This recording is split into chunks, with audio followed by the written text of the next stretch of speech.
أولئك رفيقا.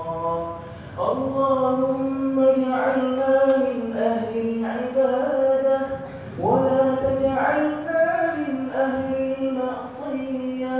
اللهم يا مصرف القلوب صرف قلوبنا إلى طاعتك. اللهم يا مقلب القلوب ثبت قلوبنا على دينك. ربنا لا تزغ قلوبنا بعد إذ هديتنا وهب لنا من لدنك رحمة إنك أنت الوهاب. اللهم ربنا طهر قلوبنا من النفاق وأعمالنا من الرياء وألسنتنا من الكذب وأعيننا من الخيانة برحمتك يا أرحم الراحمين.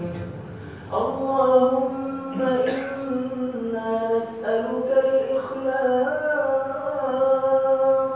اللهم إنا نسألك الإخلاص في الصلاة وفي الصيام وفي طلب العلم وفي تلاوة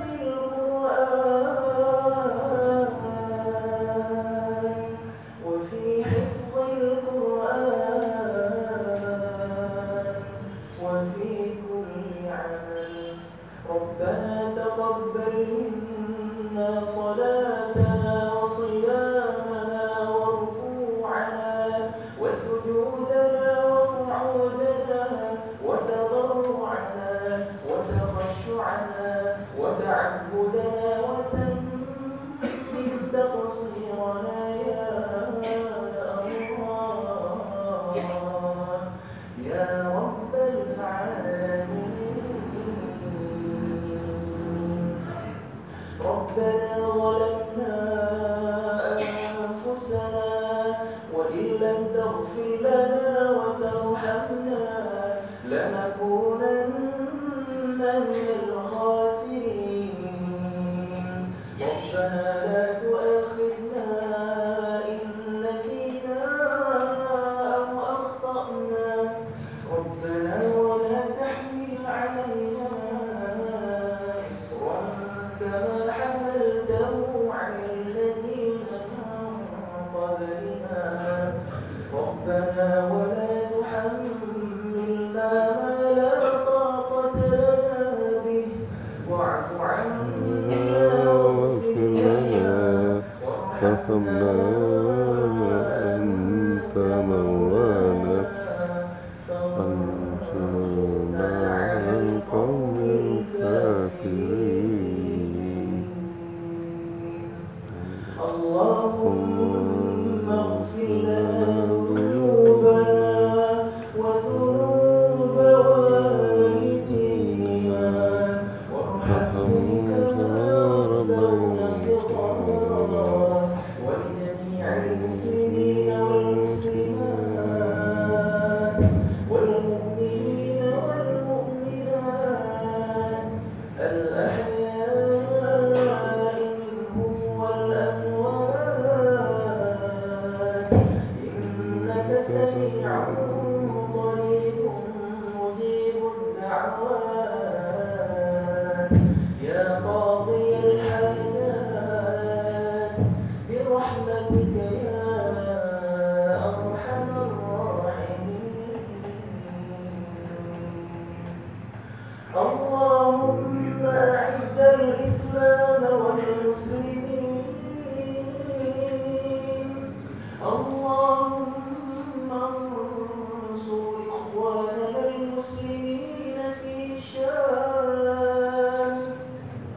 اللهم انصر إخواننا المسلمين في فلسطين.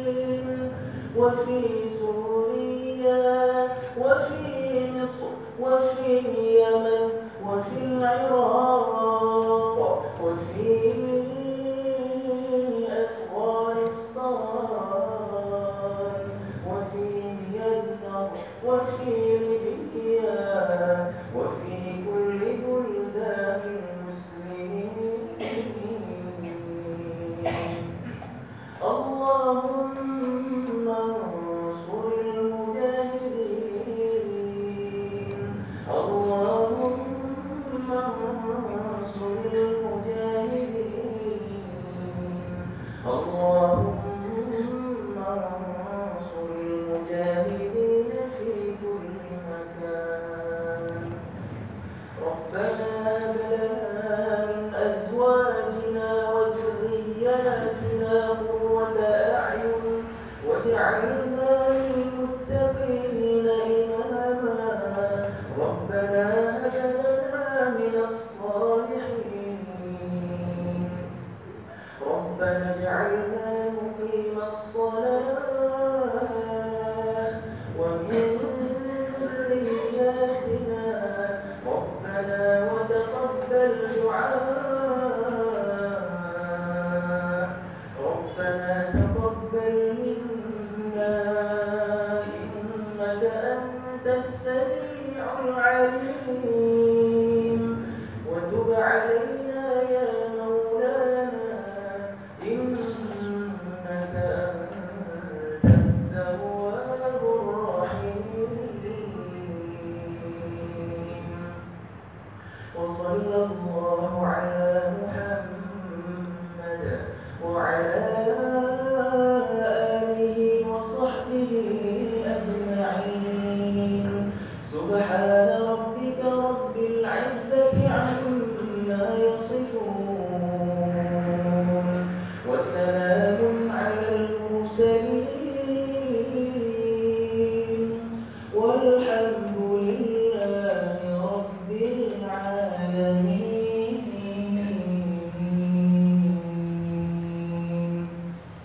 الفاتحة.